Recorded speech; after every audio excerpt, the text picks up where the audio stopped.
Hello, good morning. Today, our guest is Professor Timothy J. Lockley, and we're going to be talking about American Maroons. So, Professor Lockley, I am from Jamaica, so I'm well acquainted with the history of Maroons. But I've been reading your papers, and to my discovery, America also had a Maroon community, and you specialize in Maroons that settled in the US South. But before we delve into your research, tell us about the Maroons. Who is a Maroon? Well, a Maroon is a enslaved person who has run away and decided that they are going to live outside of any kind of plantation or white control, and they're going to make their living by living in the woods or the mountains or the swamps, and they're going to try and survive by living off the land, perhaps doing some sort of illicit work, but they're not going to engage in the kind of enslaved lifestyle, I guess, which was the norm, I guess, by in the 18th and 19th centuries for Africans who were brought in via the slave trade. How popular was the Maroon community in the US South, in particularly South Carolina? I think it's very difficult to give numbers. It's very difficult to know exactly how many people became Maroons. The main records we have are where white authorities organized campaigns against them. So there are some military records or governmental records.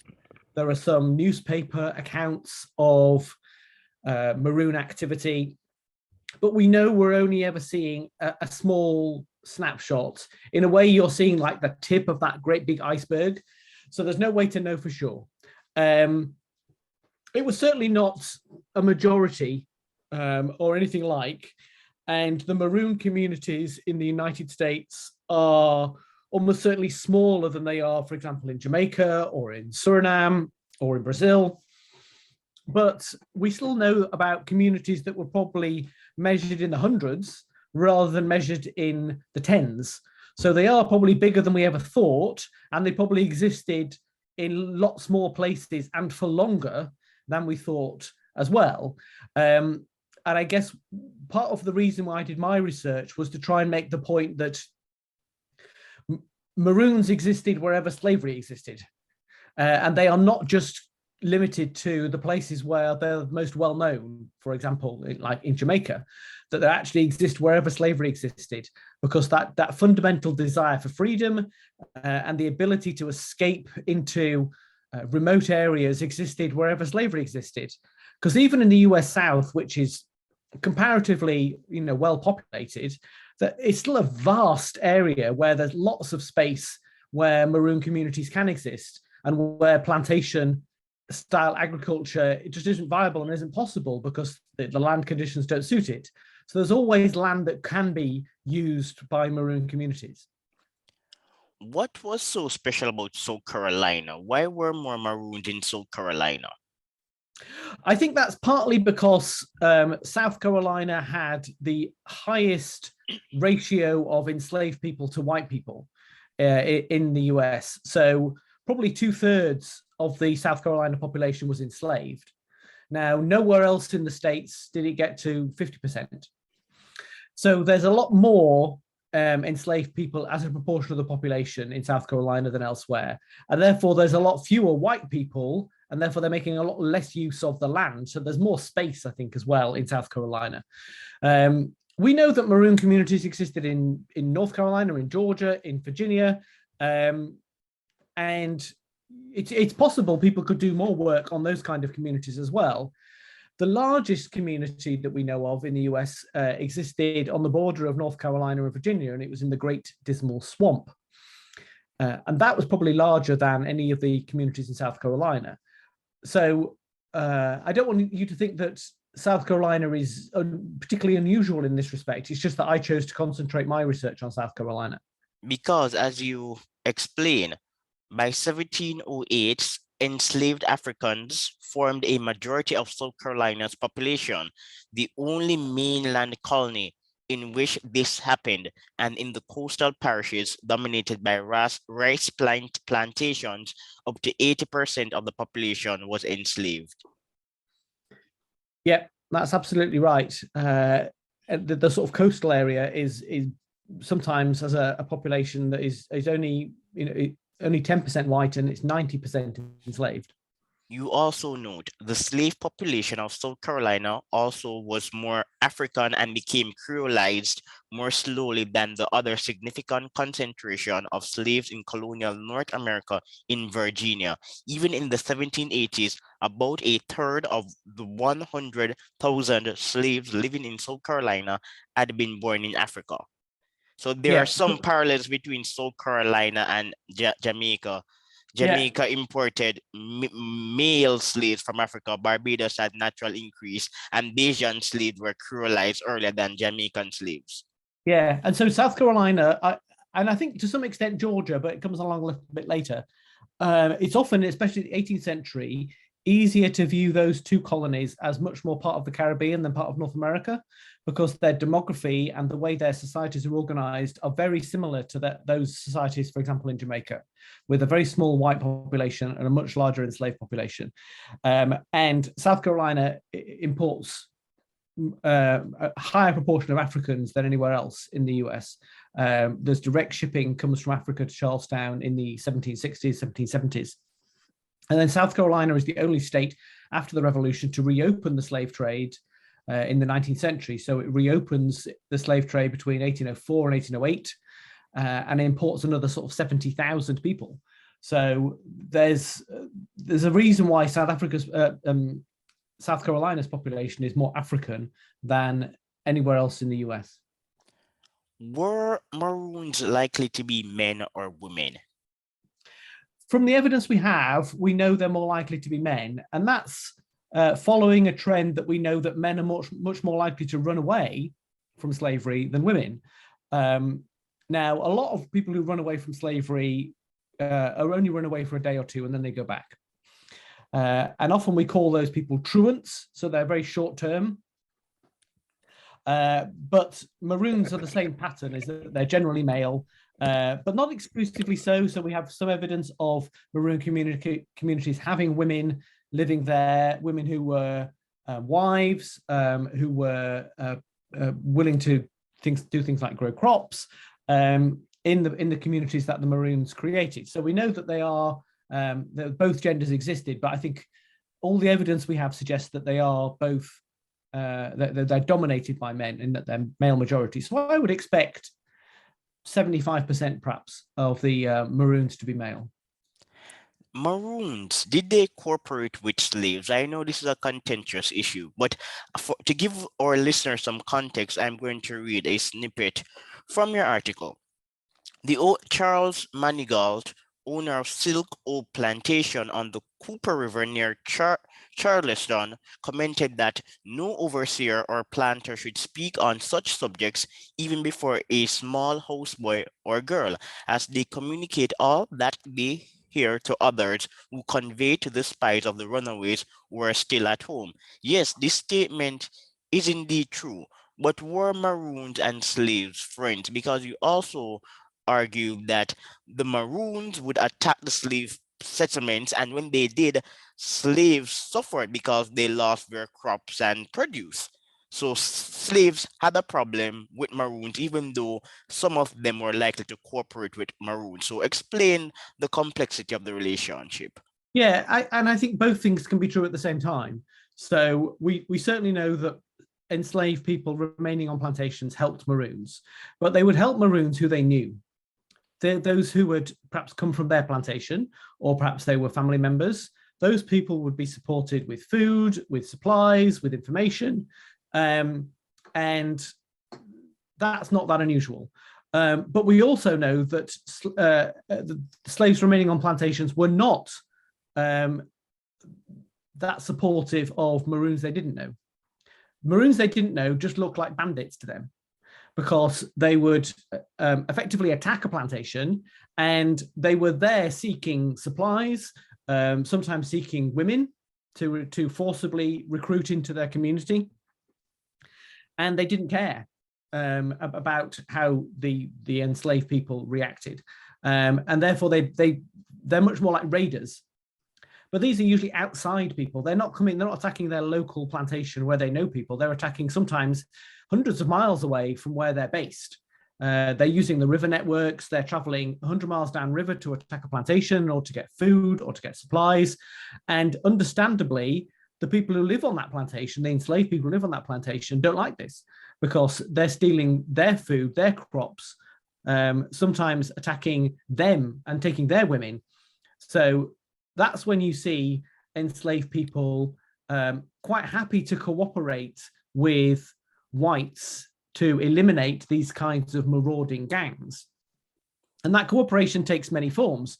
So sometimes they would actively help the white authorities in hunting down maroon communities, those who had effectively started to become a menace to society. And so we know that quite a lot of the most famous maroons were actually captured and or killed because of enslaved cooperation and support. Yes, and we're going to get to those people, but now we're going to talk about Piron. So you're right, one such coerced slave, Piron, testified as to how a chance encounter on the road resulted in his being forced to join a Maroon gang. So Maroons would use force to recruit slaves. Tell us a little about this story. The Yeah, relationship between Piron and Ben, the Maroon leader Ben. yeah, they would certainly do that. They would. I think sometimes it's not obvious to realize that there was no kind of racial affinity between Maroons and people of similar African descent, in that they tended to think of their group and then outsiders. And so they could treat people who were outsiders, even if they were of African descent, very badly. And that might mean violence, it might mean kidnapping, it might mean sexual abuse, it might mean all of those things. They didn't necessarily have an affinity just because they shared the same color skin. And that's sometimes easy to forget, I guess. Let me read the story, or rather, the testament of Theron. The Maroon leader Ben told Theron he must go with him and not go home, as he feared should he be permitted to return, he would inform that he had seen him, which would prevent his being able to get away his wife and children from his mistress' plantation. Theron spent some months living as a Maroon, raiding plantations for cattle and other necessities, all the while claiming to be afraid to flee. As a Negro, Ben had some time before shot a fellow named Cork for saying he wanted to go home. Eventually, however, the opportunity to take a boat and escape arose, and Theron went back to his home plantation, signifying one example where personal and communal ties were more important than the relative freedom offered by marronage. Yeah, I think it's also true that uh, if you wanted to get out of the Maroon lifestyle, and it's not an easy way to live. It can be violent, it can be dangerous. You maybe wonder or fear that you're going to be captured or killed. If you return home voluntarily and you tell your master that you were coerced, you're much more likely to be effectively let off or accepted back into the plantation than if you're captured while you are a Maroon, then often these men are just killed by the militia. And there's no trial and there's no recompense for owners. So from an owner's perspective, considering an enslaved person is a valuable asset, they're very happy to have their enslaved people back. And so sometimes people did come away from Maroon communities and return to living with white families and on plantations. Ben was quite dangerous, so another person, John, declared that Ben had threatened to kill every Negro who should refuse to join him. Yeah, and they are often quite violent. There's plenty of examples of Maroons using violence against other people of African descent, and that's what I meant about there not really being any kind of racial affinity between Maroons and the enslaved. They see them as fair game, I think. But there is a contrast in the Maroon community in Jamaica and South Carolina. So in Jamaica, Maroons were employed by planters to suppress slave revolts and destroy proto-free settlements, whereas in America, the reverse was true. Slaves were employed to attack Maroons. And you give the example of Tom and Jack. So Tom and Jack were promised a reward if they were able to apprehend a Maroon. Yeah, and that's in a way, what planters are doing in Jamaica and in South Carolina are sort of similar. What they're doing is promoting division rather than unity amongst enslaved or formerly enslaved people. They are trying their hardest to ensure that one group works against the other rather than those two groups combining against them.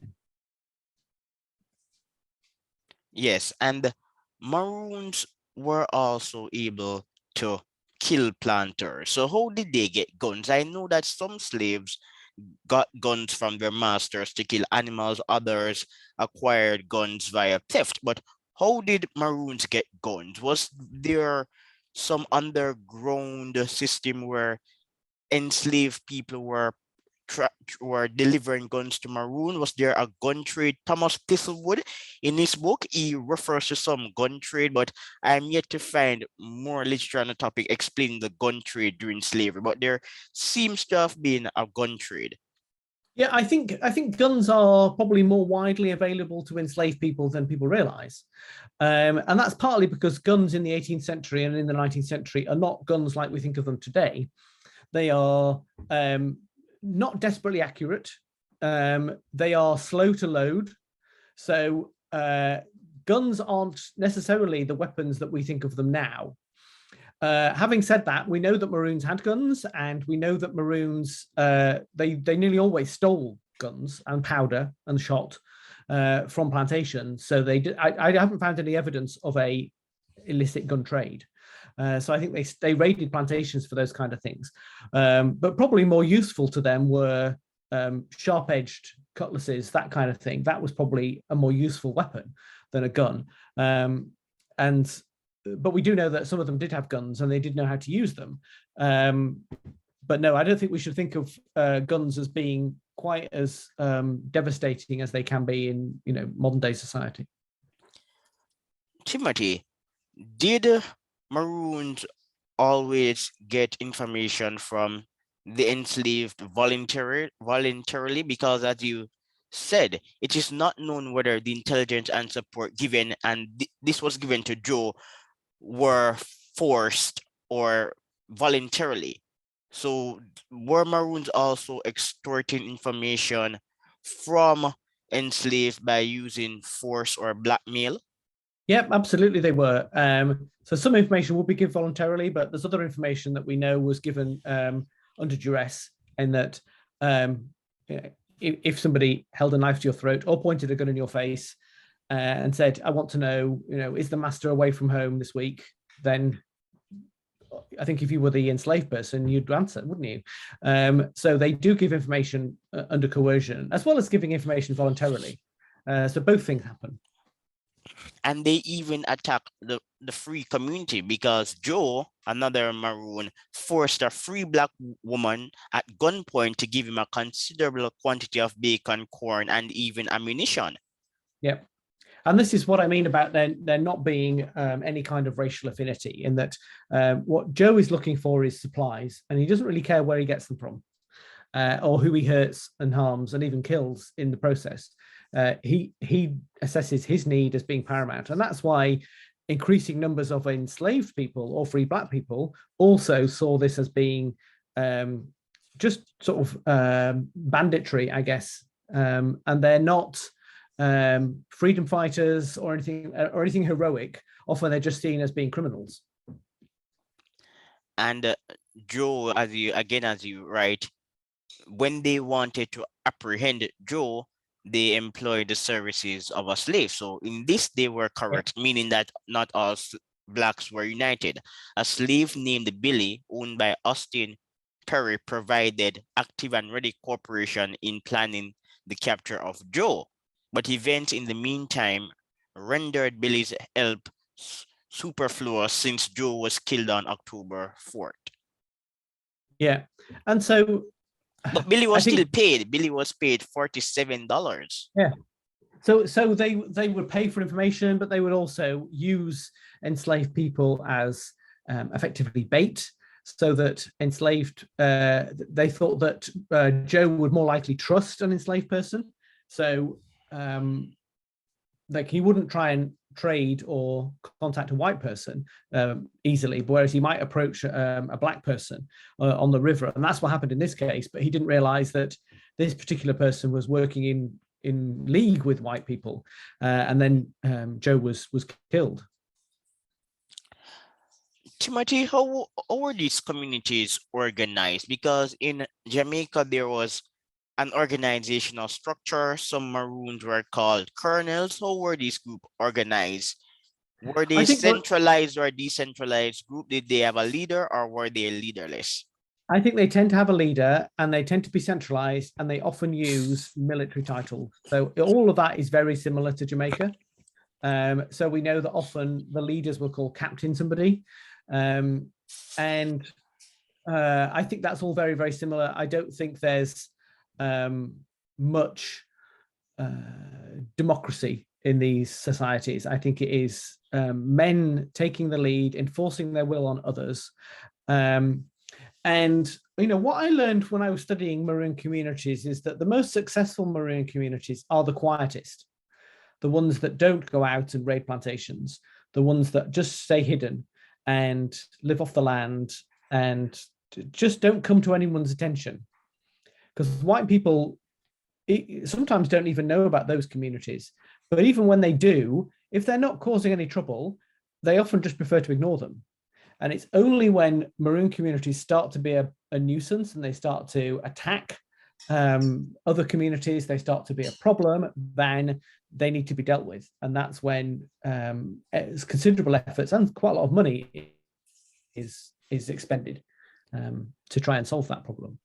I think that this point is important because in Jamaica, Maroons were really drawn from the upper class in Africa, particularly on the Gold Coast. And you're right, there is literature to suggest that Maroons in South Carolina were more likely to have been born in Africa than America or vice versa. Rather, Maronage appears to have flared up when whites were divided amongst themselves as they were over the Stamp Act, or during the Revolution, with the enslaved attempting to seize upon lapses in vigilance brought about by the unrest. Yeah, and I think that's certainly true in South Carolina's case, in that when we see most Maroon activity is things like the Revolutionary era, which we know is very disruptive to the whole system of slavery in the US. So that's what I saw in South Carolina, is that when effectively whites are distracted and they're not paying attention to what's going on plantations, that's when Maroon community activity seems to flare up. And the few women who were involved in the movement, what was their role? Well, I think some of them were taken to be wives and then be mothers. Some of them were doing domestic work and the agricultural work that the community needed. So we know that a lot of these communities planted fields with food crops for sustenance. So I think the women would probably be directed to do that. The men's role seems to have been much more of a security role, and also hunting. So the hunting is providing food, but they're also the ones keeping watch and the ones who are trying to defend the community from white approaches or white encroachment on their lands. And it appears that some of the Maroon settlements were quite large. As you're describing a settlement, and you write, it contained 21 houses, enough to accommodate up to 200 people. and the land was planted in rice and potatoes. Food in their bellies and roofs over their heads were vital for Maroons' enduring survival, and their success in securing these essentials is documented. So for Maroon communities to survive, they had to be highly organized. Yeah, they did, and they needed leadership. Certainly, they needed land, and they needed to be able to deliver food security and actual security to the people who live there. In Jamaica, the Maroons owned slaves. The Charleston and Moreton Maroons had slaves. Do we have examples of Maroons capturing slaves and then turning these slaves into slaves of the Maroons? No, we don't have any evidence of that at all. Okay, that would be quite interesting. What about poor whites? Because you also write extensively on poor whites. Did they have any interactions with poor whites? I think they probably did, in that poor whites are often shopkeepers, and those people would trade with anyone, and they didn't care whether you were trading what was probably a stolen good or not. Those are the people who you could rely on to supply you with goods, regardless. So they almost certainly did have that kind of contact on an informal basis. And what also conferred an advantage on Maroon communities, these communities were not easy to locate. So if one wanted to apprehend the Maroons, they had to travel across a rather far distance. So Yeah, you had to know how to maneuver the environment and deal yeah, with alligators and other wild animals. yeah, and the thing is that white people never went into these remote areas. They didn't know the swamps. They didn't know the places that were not farmed as part of their plantations. Just like in Jamaica, the cockpit country, the mountains, these were not part of the regular plantation area. So therefore, they just were not known about by white planters, and they were the ideal places to go and hide. But that also meant that when planters wanted to go hunting maroons, they did need enslaved help because they didn't even know where to begin to look. And these places were hostile. They were not friendly to human life. And the people the Maroons who went and lived in these swamps, they were obviously taking a risk with their own lives because these are not hospitable places to live. Timothy, do we have examples of existing Maroon communities in America today? I don't think so. I think the last ones probably were in the Great Dismal Swamp, and they sort of ended after the American Civil War. So no, there's nothing like the legacy that you get in Jamaica or especially in Suriname, where there are certainly those kinds of communities still living in southern Suriname.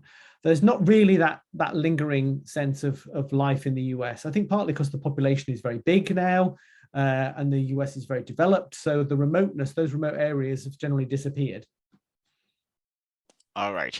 Now we're going to talk briefly about the relationship between poor whites and the slaves.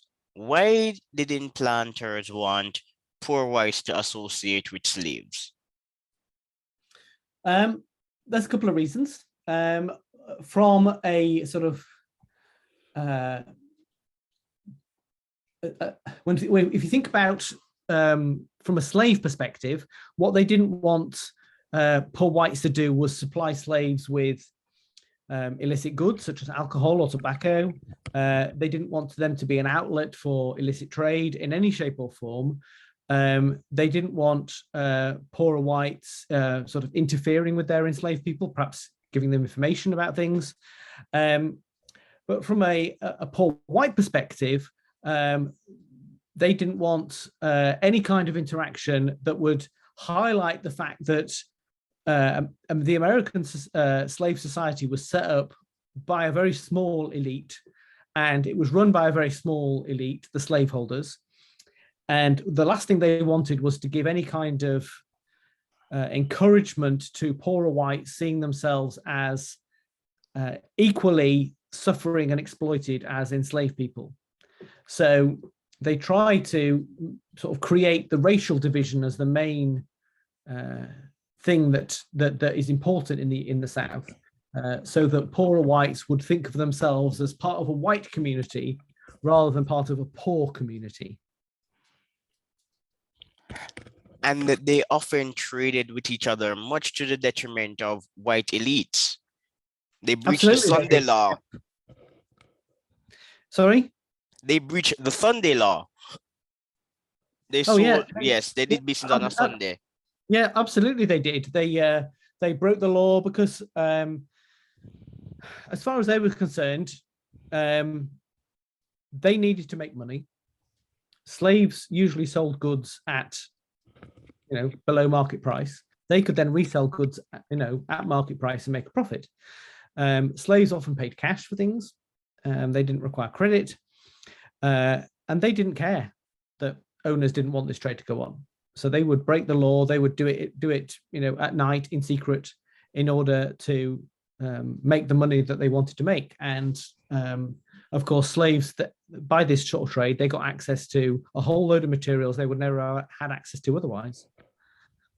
Yes, I really enjoyed your paper on the trading relationship between slaves and poor non-slave holding whites.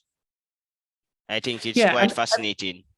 And it's easy to forget that non-slave holding whites are the largest social group in the South. So there's more of them than anyone else. And the slaves are the next biggest group. And then the white masters are by far the smallest group. And so that's why I wrote that book about the relationship between these two groups, because they're the two largest groups in the South. Probably 85% or 90% of all the people in the South are part of these two groups. And yet all the literature is about masters' relationship with slaves. Yes, exactly. So Professor Lockley, we have been having an excellent conversation, but unfortunately I have to wrap up. So I'll be going, and I'm sure you're also busy, but speaking to you has been a pleasure, and I will continue to read your fascinating articles. Okay, thanks now. All right, bye. Bye.